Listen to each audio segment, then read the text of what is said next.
যমুনা ও ব্রহ্মপুত্র নদীর অব্যাহত ভাঙনে গাইবান্ধার ফুলছড়ি উপজেলার কঞ্চিপাড়া গ্রাম এখন বিলীন হওয়ার পথে। ভাঙন রোধে রাতে কাজ শুরু হলেও অনিয়মের অভিযোগে পরদিন সকালেই তা বন্ধ হয়ে যায়। এতে বিপাকে পড়েন স্থানীয় বাসিন্দারা। এদিকে নদী ভাঙনে গৃহহীন হয়ে খোলা আকাশের নিচে দিন কাটাচ্ছে বহু পরিবার।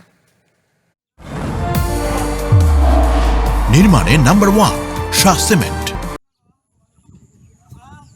গাইবান্ধা, তিস্তা, যমুনা ও ব্রহ্মপুত্র সহ সবকটি নদীর পানি হু হু করে বৃদ্ধি পাচ্ছে, সেই সাথে পাল্লা দিয়ে বাড়ছে ভাঙন। গত 9 জুলাই রাতে ফুলছড়ি উপজেলার বালাসীঘাট, খলাইহারা ও পূর্ব কঞ্চিপাড়া গ্রামে ভাঙন রোধে বালুর বস্তা ফেলার কাজ শুরু হয়। পরদিন সকালে স্থানীয় সংসদ সদস্য ওয়ারেস আলী ভাঙন কবলিত এলাকা পরিদর্শনে যান। এ সময় কাজের মান নিয়ে ওঠে অনিয়মের অভিযোগ। এরপর থেকেই পুরোপুরি বন্ধ হয়ে যায় ভাঙন রোধের কাজ।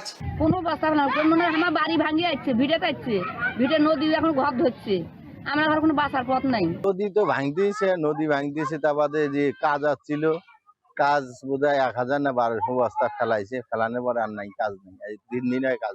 বস্তা একদিন ফেলাইছে, ফেলাই বদলে রব হয়ে আছে, ওই বন্ধু এখন বন্ধু আছে, এখন ভাঙা চুরে তো এখন ফির মনে করেন যে দক্ষিণের দিকে যাচ্ছে। প্রতিরোধমূলক কাজ বন্ধ থাকায় যমুনা ও ব্রহ্মপুত্রের তীব্র ভাঙনে মাত্র দুদিনেই নদীগর্ভে বিলীন হয়ে গেছে পূর্ব কঞ্চিপাড়া গ্রামের অধিকাংশ এলাকা।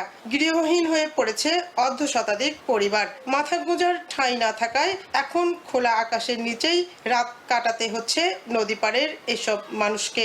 বাড়িতে তো একটা আমার আনাম গরু ফার্ম আছে, রাতে ঘুমাইতে পারি না, কখন মাটি ডেবে যাবে, এই গরু বাছুর নিয়ে কোথায় যাব?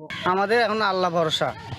এখন তো সবাইকে দেখলাম আমরা, কেউ কান মাথা নাড়াচ্ছে না, কাজ করতেছে না। একটা ঘর আপাতত খালি কোনো রকম ওখানে নিয়ে যা ভাঙেছিল, ঘুরে ঘুরে রাখছি, আর একটা এখন ভাঙার লাগে। এ বিষয়ে পানি উন্নয়ন বোর্ড বলছে দ্রুতই ব্যবস্থা নেওয়া হচ্ছে।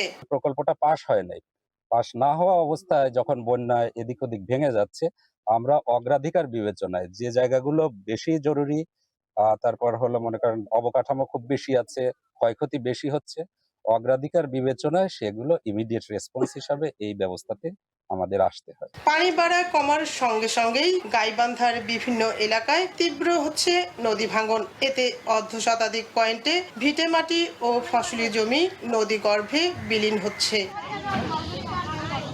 Afroza Luna, one news, Gaibandha.